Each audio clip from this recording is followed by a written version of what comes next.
Bem-vindos, homens e mulheres, ninhos e ninhas. Este é o Havana Connection, transmitido ao vivo aqui dos estúdios da Faria Lima, em Pinheiros, em São Paulo. Novamente com a presença de Guilherme Boulos, coordenador do MTST, Laura Capriglione, jornalista, coordenadora dos Jornalistas Livres, e Jean Willis, deputado federal pelo PSOL do Rio de Janeiro. Tudo bem, gente? Tudo bem. Aí. A gente disse que tá bem para ver se... A gente vai se enganando.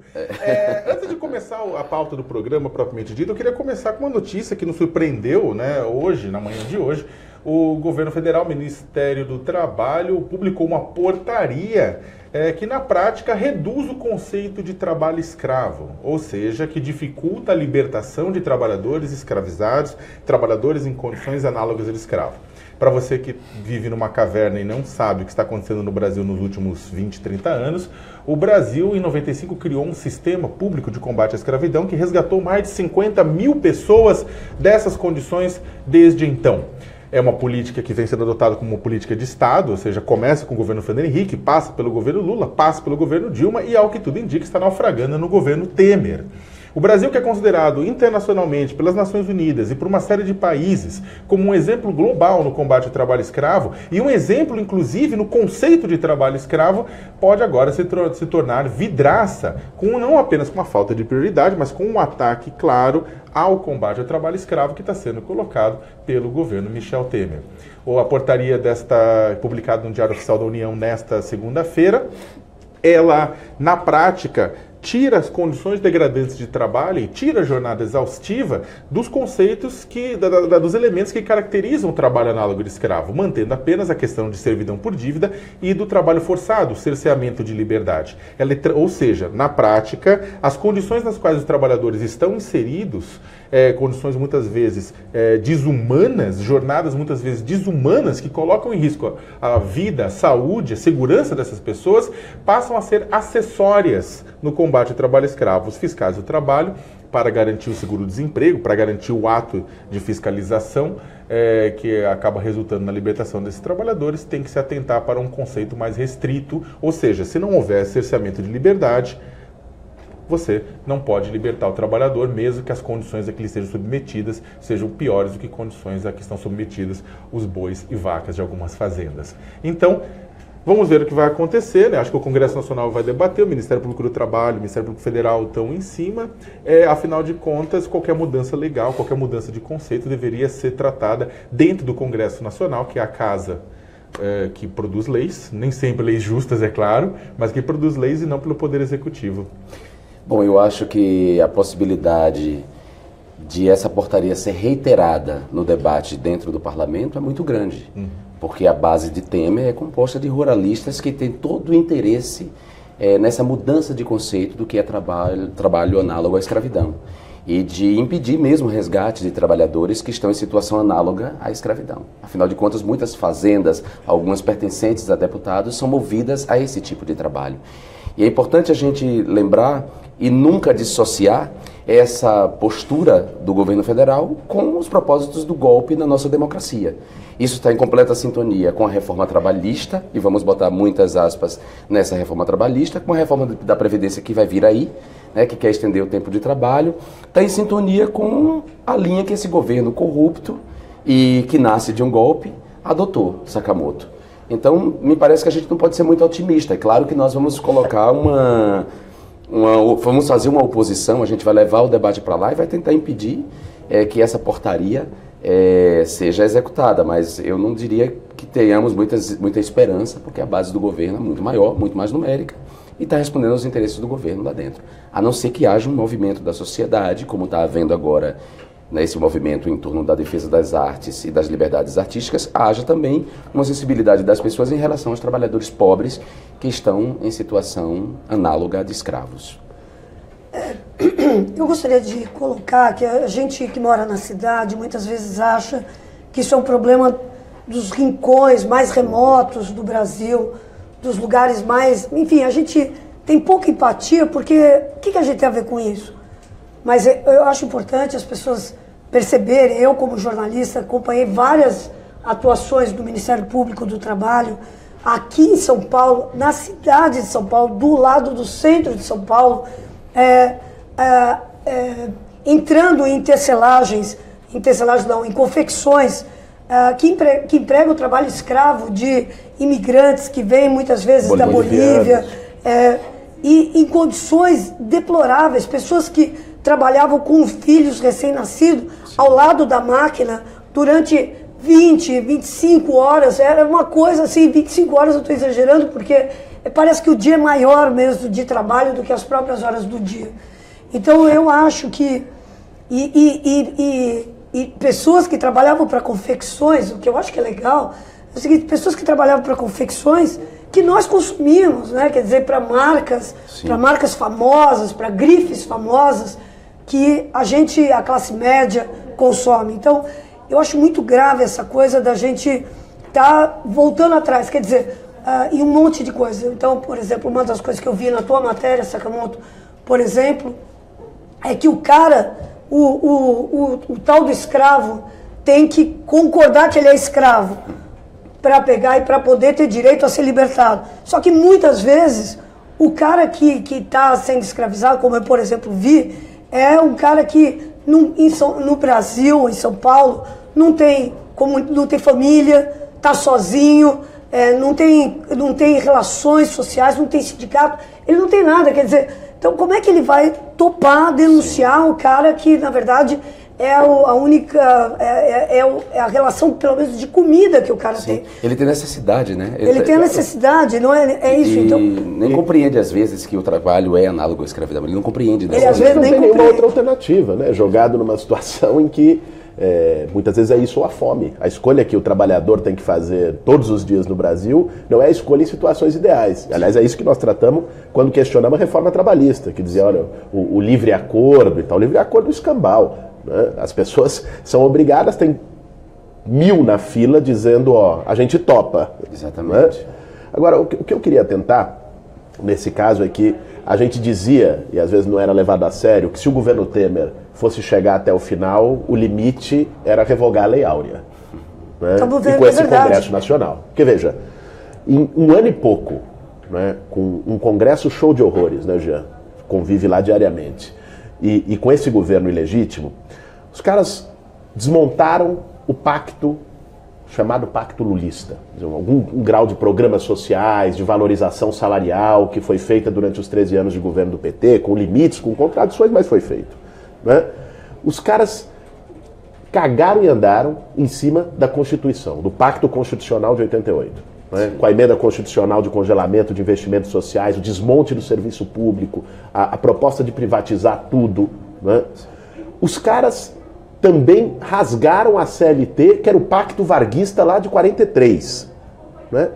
E agora a questão do trabalho escravo. Ou seja, onde é que isso vai parar? Sim, é isso. Né? Não tem limite para o retrocesso. É um retrocesso por dia, né?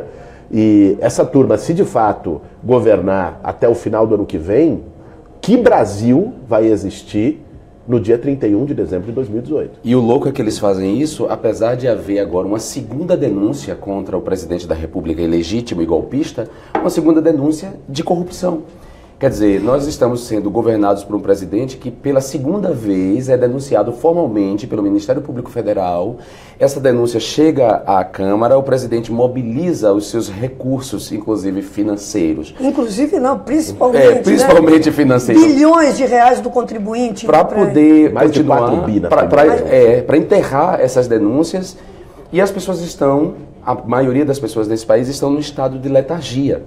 E ao mesmo tempo nós temos, enquanto isso acontece, ou seja, enquanto, digamos assim, a Lei Áurea está sendo revogada, enquanto o direito dos trabalhadores está sendo afetado, a fome aumentando, a miséria ampliando, o desemprego, nós temos grupos gritando, tem um homem nu no museu.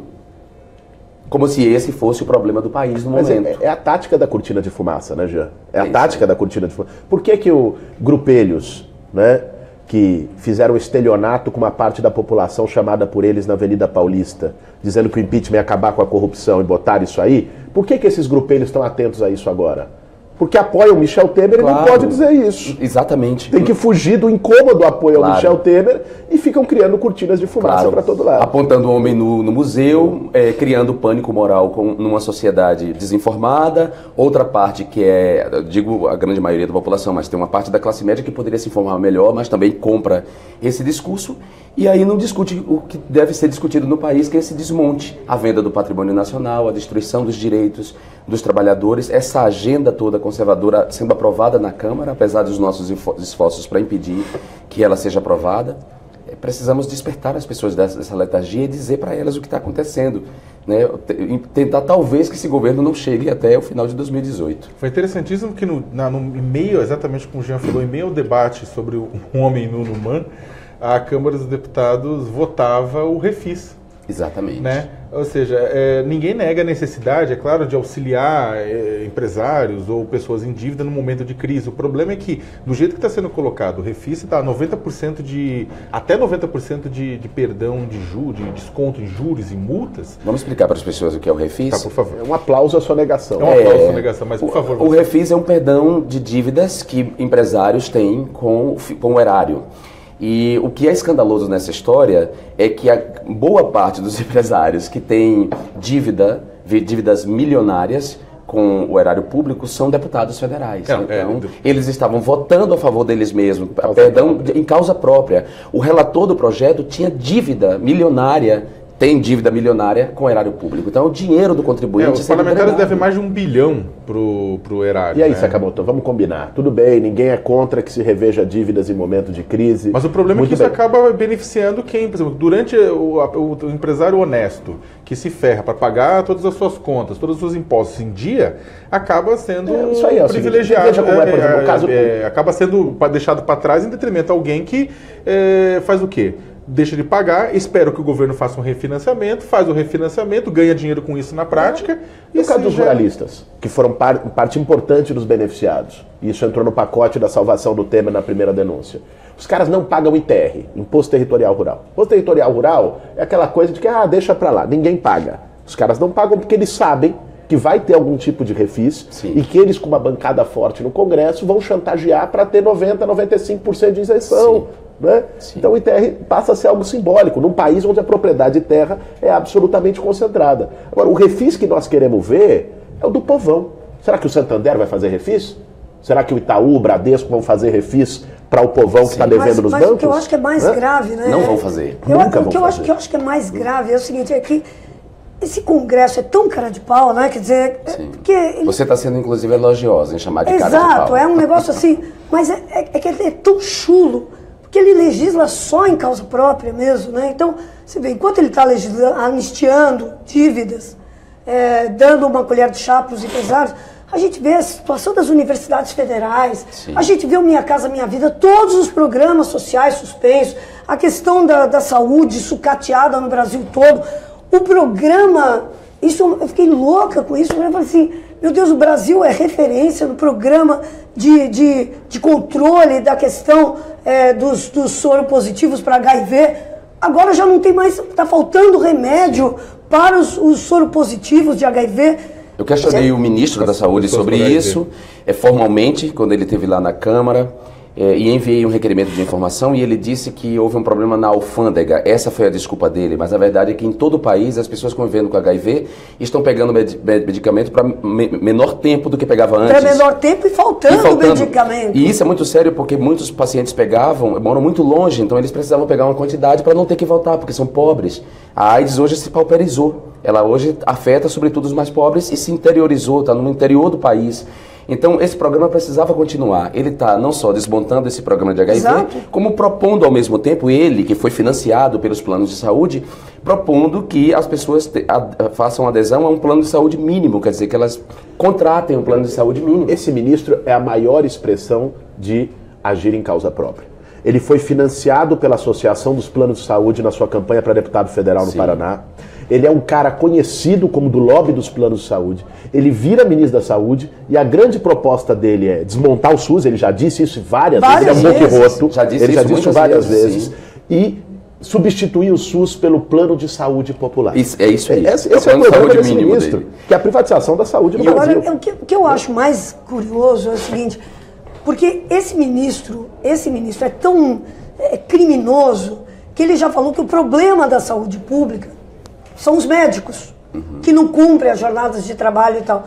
O que eu acho incrível é que os médicos, depois de apoiar boa parte da categoria médica, boa parte da categoria médica, apoiando o golpe, esses caras não têm a capacidade de se organizar, nem sequer. Então, as categorias profissionais nem sequer se organizam para se defender contra um governo que está condenando o próprio trabalho deles. Quer dizer, impressionante. Impressionante. Não, contra o Padilha e mais médicos foi um... Eles se mobilizaram. Exato. Claro, porque ali envolvia o preconceito em relação aos cubanos, envolvia a campanha difamatória que boa parte da mídia fez contra os mais médicos e a presença dos cubanos aqui. É isso que eu estou lhe dizendo. Uma parte da classe média faz adesão ao discurso fascista por burrice.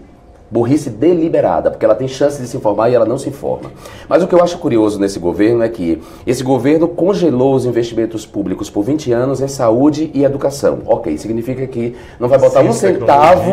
moradia. Ciência e tecnologia também. Significa que não vai botar um centavo a mais além do que já coloca. Ok, aí esse mesmo governo que congela investimentos da saúde diz que o SUS não tem recursos e que precisa privatizar a saúde porque... O SUS não tem capacidade de atender todo mundo. É isso, é uma esquizofrenia providencial. Essa é a tática da privataria, Jean. Você lembra o que o Fernando Henrique fez com a Telebrás, com a Vale, antes de privatizar? Então, destruiu, sucateou, demitiu todo mundo, liquidou, aí falou, puxa, como o serviço é ruim, como o serviço é ruim, não presta, o serviço público não presta. Claro, você sucateia o serviço público, cria a impressão de que o serviço público é pior do que ele já é, e de que, portanto, a solução é a gestão privada limpa e cheirosa. Essa é a lógica da privatização, é isso que eles estão preparando. As pessoas terão que saúde pagar e educação. Pela saúde, terão que pagar pela educação, porque a educação, o sistema já não é bom, vai ficar pior ainda. Terá que pagar pelo transporte, boa parte já paga, né? Já comprou carro, já paga IPVA. Terá que pagar pelo transporte, porque não haverá investimentos em transportes públicos também nos estados. Quer dizer, é isso, o estado mínimo que tanto querem é esse estado em que o mercado manda, mas num estado em que o mercado manda e é absolutamente livre, como é que a gente protege as pessoas que não podem consumir? E falando em proteção de pessoas que não podem consumir, ou não podem nem, às vezes, alcançar seus direitos sem apoio do restante da sociedade... o corte de recursos já fez, inclusive, vítimas no combate ao trabalho escravo, que a gente estava falando agora há pouco. Está faltando dinheiro para gasolina, para fiscais do trabalho irem verificar questões como trabalho escravo nos estados, trabalho infantil, morte de trabalhadores. Então, a corda, claro, que arrebenta no lado mais fraco. Isso a gente não está nem falando da questão da situação dos povos indígenas no exato momento. Que estão sofrendo um massacre atrás do outro. A questão do meio ambiente, pois é, né, que também está indo para o beleléu, sem ninguém exatamente, por mais que as pessoas estejam gritando, né, como não atinge nenhuma categoria que é beneficiada no Congresso Nacional, está acontecendo terra arrasada. O problema é que o Brasil, que vai emergir realmente de janeiro de 2009, vai ser um país irreconhecível. E aí eu vou falar um negócio, isso não tem a ver com direita, isso não tem a ver com esquerda, isso não tem a ver com centro, isso qualquer pessoa que está assistindo agora a gente e ouvindo o que a gente está falando, independentemente do que acredite, independentemente do seu posicionamento no espectro ideológico, a tua vida vai piorar. Sakamoto, uma coisa interessante é que aí você tocou no corte de recursos para os fiscais do trabalho atuarem em defesa não só dos trabalhadores em situação análoga à escravidão, mas de crianças e adolescentes que estão, inclusive, sendo cooptadas por redes de exploração sexual, por exemplo. Sim. Sobretudo crianças do Nordeste, do Norte e até mesmo das favelas do Rio de Janeiro. Esse é um problema grave, a situação de exploração sexual de crianças e adolescentes. Nós deveríamos discutir isso seriamente, mas o que é que a gente está discutindo no momento? O fato de uma mãe ter levado uma criança para uma performance artística em que um homem está nu. Ou seja, toda essa discussão moral, hipócrita, demagógica, produzida por esses grupelhos e em que as pessoas estão aderindo, cria uma sombra sobre o real problema da exploração sexual de crianças e adolescentes. Uhum. As vítimas da exploração sexual de crianças e adolescentes, as principais são meninas. E os principais algozes são pais, padrastos, tios, vizinhos próximos. Ou seja, a pedofilia... Confiança dela. Confiança acontece na sombra. A pedofilia acontece nas sombras das igrejas, inclusive. A Igreja Católica, quase todos os dias, é denunciada, tem padres e bispos denunciados de participarem de redes de exploração sexual. Na Câmara, nós realizamos uma CPI da exploração sexual de crianças e adolescentes, eu e Érica Cocai, e uma das pessoas presas foi o prefeito de Coari. Então, as pessoas têm que parar com essa demagogia, com essa hipocrisia de apontar o museu como lugar de realização de exploração sexual de crianças ou de pedofilia, ou xingar os artistas como eles estão fazendo. Caetano Veloso virou alvo agora de uma difamação que eu só vi precedente no Chico Buarque. O Chico Buarque, por defender a democracia e ser contra o impeachment, foi chamado de bandido, de corrupto, né? E muitos artistas se calaram naquele momento. Agora, o alvo é Caetano Veloso e são artistas que defendem as liberdades. E precisa ser defendido tal qual nós que estamos nessa mesa defendemos o Chico Buarque naquele Sim, momento. lógico, né? Eu claro. acho que é inadmissível esse tipo de linchamento que já virou um modus operandi, Exato. virou uma tática, né?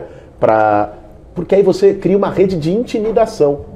Que as pessoas ficam com medo de falar, porque, olha, eu vou sofrer, eu vou ser rejeitado por aquele grupo, eu vou sofrer um ataque, um enxame na internet, nas redes. Então, isso vai criando uma censura prévia que é perigosíssima. Mas só, eu acho que também, dentro dessa coisa da intimidação, eu acho que é importante falar outra novidade horrorosa, como você estava comentando antes, é um 7-0. Sim. Um 7-1, 7-1. né? Desculpa, eu sou ruim de futebol. O Brasil fez um gol. Mas os caras estão querendo que os crimes de militares sejam julgados por militares, por tribunais não, militares. Eles aprovaram. Exato. Quer dizer, então é uma coisa, é uma tragédia que não tem tamanho. Quer dizer, então agora que os militares estão indo para as ruas para fazer operação policial, coisa que não deveriam estar fazendo, eles ainda ganham a garantia de que eles são o salvo-conduto, de que eles vão ser julgados por seus amigos, seus parceiros, seus camaradas de farda. Eu acho tão importante isso, porque é o seguinte, é criar, de fato, uma zona, e isso em nome de uma suposta insegurança política, insegurança jurídica. Coitadinho do militar, ele vai lá, ele atira no morador, ele não pode ser julgado por um morador numa favela, ele não pode ser julgado por um civil, como se a justiça civil tivesse totalmente sob suspeita. De fato, a mesma justiça civil, né, que passa pano para o extermínio dos militares nas periferias. Exatamente. Claro. Mas é que existe a possibilidade de cair na mão de um juiz mais consciencioso, o caso desse... Um juiz mais justo. Um juiz mais justo. Que faça justiça. Então o que eles estão fazendo? Voltando a uma coisa que era uma reivindicação antiga dos movimentos de direitos humanos, que era fazer com que os militares que cometessem crimes dolosos fossem julgados pela justiça comum. Você sabe, Laura, só um ponto que eu acho que é importante nessa lista de retrocessos, pouco está se falando, está para ser aprovado também no Senado um projeto de lei que é o Estatuto da Segurança Privada e que vai dar mais poder, na prática é a legalização de milícias privadas de grandes grupos econômicos para proteger seu patrimônio e que já suas tem, propriedades. Não, mas agora vai ser legalizado, regido. E é o lobby da indústria das armas. Exatamente. A indústria das armas faz um lobby poderoso contra uma nova política de drogas, que signifique a legalização e a regulamentação da maconha, dos produtos derivados de maconha, como forma de quebrar o tráfico, porque a indústria das armas não tem interesse na legalização, porque ela continua vendendo armas para as forças de segurança, mas também ela continua vendendo armas para os traficantes que defendem os seus territórios. E agora ela também vai vender arma para as milícias privadas. E o discurso da insegurança e da violência urbana é manipulado o tempo inteiro lá. Quer dizer, os casos são pegos e colocados como paradigmáticos de como o cidadão está sendo ameaçado. O cidadão de bem está sendo ameaçado. Claro que o cidadão de bem é aquela pessoa que habita as áreas nobres das cidades, em geral os brancos, né? Os habitantes das favelas, dos bolsões de pobreza da periferia podem sofrer todo tipo de achaque da polícia, podem estar sob uma pena de morte no vácuo da legalidade, porque essa é a verdade. Uma mãe vai buscar o filho numa escola no Rio de Janeiro, toma um tiro, assim, do nada. E aí, quem pratica esse crime ainda tem um salvo-conduto de ser julgado pelos seus pais. Falando em periferia, falando em toda a situação, eu queria entrar num tema que também está diretamente relacionado com toda essa situação. Um tema que foi agravado por conta da crise econômica, a situação de moradia. né? O MTST está com uma ocupação lá em São Bernardo do Campo, está com quantas famílias? Já passou de 7.500 famílias, Sakamoto. É gente pra cacete. Muita gente. É muita gente. Não, a foto é impressionante. A foto da ocupação, ela é impressionante. Mas tem incomodado os setores da classe média, que inclusive me parece que houve disparos de tiros e... Sim. Talvez comentar um pouco isso, né? O movimento entrou naquela ocupação em São Bernardo do Campo com 500 pessoas. Em uma semana tinha mais de 5.000. Agora, um mês e meio, está com mais de 7.500. Famílias, não pessoas. Famílias, nesse momento, né? Ou seja, as pessoas perguntam, por que isso? De onde vieram? Onde essas pessoas estavam? Que né? vivem, Tem uma coisa meio... uma curiosidade excessiva e nem sempre com um bom interesse, né? Já com um viés muito condenatório. A questão é muito clara, né? Boa parte dos trabalhadores que vivem nas periferias urbanas do Brasil pagam aluguel, não tem casa própria. E a situação do aluguel, ou você tem para pagar no final do mês, ou você é sem teto, né? Com 14 milhões de desempregados no país, com a renda salarial dos trabalhadores caindo, olha o resultado disso. Claro. As pessoas têm que fazer uma opção todo final de mês, ou compra o leite da criança ou paga aluguel. Sim. Você tem milhares de famílias no Brasil todo diante dessa dura opção. Isso, o resultado, evidentemente, são as ocupações crescendo. Essa de São Bernardo é um símbolo da crise social brasileira. Né? É um emblema, mas ela não é um caso isolado. Né? Ela aponta uma tendência de crescimento e massificação das lutas de resistência, né? Não porque a consciência das pessoas está evoluindo contra o tempo. Não se trata disso, é a necessidade. Necessidade real e imediata. É o fator de mobilização mais premente na história da humanidade. Sim. A necessidade. Mas o que move ainda é o sentido de justiça social. O que move esse movimento é o sentido de justiça social, de correção de uma distorção histórica. Mas apesar disso, da evidente boa intenção e dos seus direitos políticos garantidos pela Constituição, uma pessoa como o Vilas pede a sua prisão publicamente, xinga a sua mãe. Quer dizer, as pessoas perderam completamente o limite na hora de lidar com os direitos políticos alheios. E eu lhe pergunto agora, saindo do papel de colega para o papel de entrevistador, olha só, você não vai mover um processo contra esse sujeito? Eu vou, já conversei com parceiros advogados do próprio movimento, passou do limite. Esse cidadão, que como muitos utilizam, né, os espaços que tem na grande mídia para poder fazer ataques virulentos e inconsequentes, irresponsáveis, e estimulam essa rede de ódio, de intolerância que a gente estava falando agora há pouco, não é a primeira vez. Esse cara é um reincidente quanto mais. Faz 2 anos que esse cara ele elegeu o MTST. Eu não sei se ele tem alguma grande propriedade, está preocupado no movimento ocupar. Eu não sei qual é o problema que o leva ou é só a esse tipo de ataque, ou é só um títere, faz cena, ou é isso, ou faz cena, ganha em cima disso, mas ele vai ser processado, vai ter o processo que merece na justiça. Antes de você entrar, eu estava querendo saber quantas ocupações semelhantes, grandes dessas, até como um termômetro, né, para saber em outros lugares do Brasil o MTST ou parceiros tem hoje? Olha, Sakamoto, eu me arriscaria a dizer, dessas, assim, vamos pensar, com mais de 3, 4 mil famílias, você tem hoje no Brasil pelo menos 20 ocupações nessa situação. 20? Tem crescido no Nordeste. Né? Eu estava esses dias em Fortaleza, teve uma ocupação, foi ano passado, enorme. Né? Em Guarulhos, aqui mesmo em São Paulo, tem uma ocupação quase do tamanho da de São Bernardo, não ganhou a mesma repercussão, mas também é muito expressiva. Em Minas Gerais, em Belo Horizonte, você tem um conjunto de ocupações enormes na região da Isidora. Né? Você tem várias espalhadas pelo país, algumas em estado maior de consolidação, outras não, mas que expressam a gravidade da crise habitacional. E para tirar uma dúvida, até porque o pessoal acho que de casa, desculpa estar falando mais que o normal, mas o pessoal de casa, não, mas até porque eu acho que é legal para explicar ao pessoal que está assistindo a gente em casa, no trabalho, whatever, o pessoal que está fazendo que faz uma ocupação, ela está pleiteando uma casa de graça ou ela quer pagar a casa, quer ter a casa financiada? Como é que funciona isso? Olha, Saca, veja só, as pessoas vão para a ocupação por absoluta falta de alternativa. Né? O que as pessoas, inclusive, se dispõem a pagar dentro das suas possibilidades por uma casa. Por exemplo, o programa Minha Casa Minha Vida, que foi durante um tempo alguma alternativa para se resolver de uma forma institucional, legal, o problema da habitação, mesmo os mais pobres, Mesmo que quem está desempregado paga uma parcela. Ou seja, não é de graça. As pessoas querem pagar pela sua casa. Elas querem políticas de precisam ter habitação. casa, Elas precisam ter né? casa. Agora, o que eu te diria é que as pessoas, no limite, se dispõem a pagar, desde que isso seja acessível à sua renda. Né? O que não dá é você falar, olha, para você ter uma casa, o cidadão que ganha R$900 por mês, você tem que pagar uma prestação de R$1.500. O que não dá é para perdoar dívidas acabou a conversa milionárias de deputados federais e, ao mesmo tempo, criminalizar trabalhadores e cidadãos que querem só um teto. Porque esse é o nosso... Deixa eu só falar uma coisa que eu acho importante. Essa noite a gente teve um monte de ocupações, porque tem as grandes ocupações de terrenos em volta da cidade, que são impressionantes, mas se qualquer pessoa que andar pelo centro de São Paulo, fica impressionado com a quantidade, no centrão da cidade, com a quantidade de ocupações que estão ocorrendo, né? Quer dizer, essa noite mesmo existiu uma grande ação da Frente de Luta por Moradia para ocupar vários prédios que estão... É incrível, tem um prédio que eu acompanhei a ocupação, acompanhei o despejo dos moradores há 4 anos.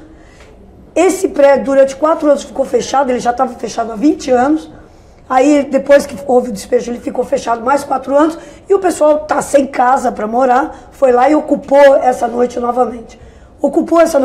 A polícia, foi uma repressão brutal da polícia. A polícia jogou mais de 60 bombas dentro de um prédio fechado, com crianças, com mulheres grávidas, com idosos, com pessoas deficientes físicas. Quer dizer, uma barbaridade tremenda. Levou pessoas presas. A prisão da NET, uma liderança importantíssima. A NET da Frente de Luta por Moradia foi presa, levada num camburão. Quer dizer, uma pessoa que, na verdade, lutando pela realização de um direito constitucional, porque é um direito constitucional, o direito do teto, e simplesmente foi levada lá.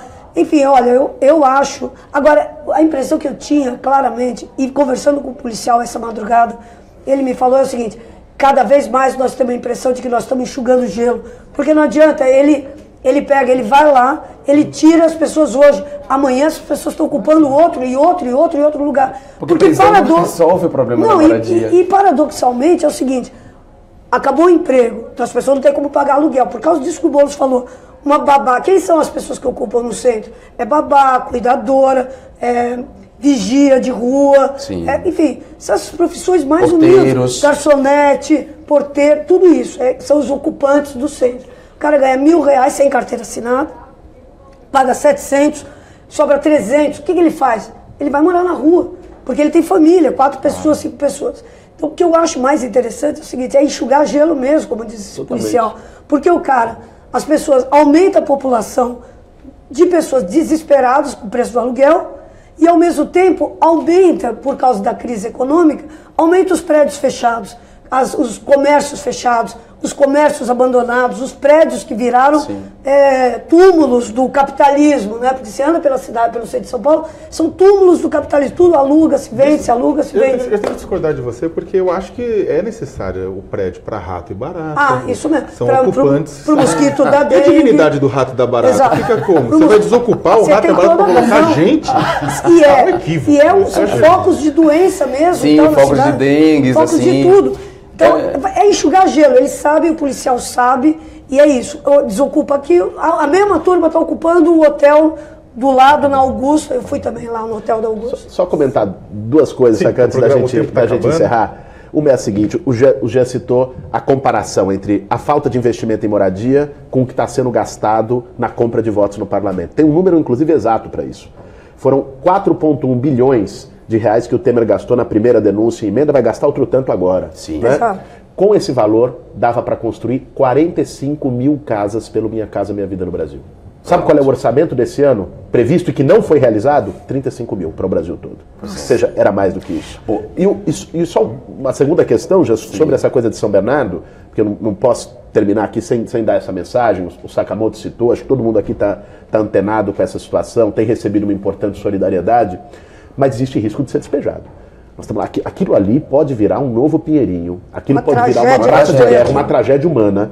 Então, 7.500 famílias de um lado, uma construtora que deixou aquilo 40 anos vazio do outro, acionando a polícia. Existe agora uma negociação que está marcada no Tribunal de Justiça, no GAORP. Se não frutificar, pode vir uma ordem de despejo.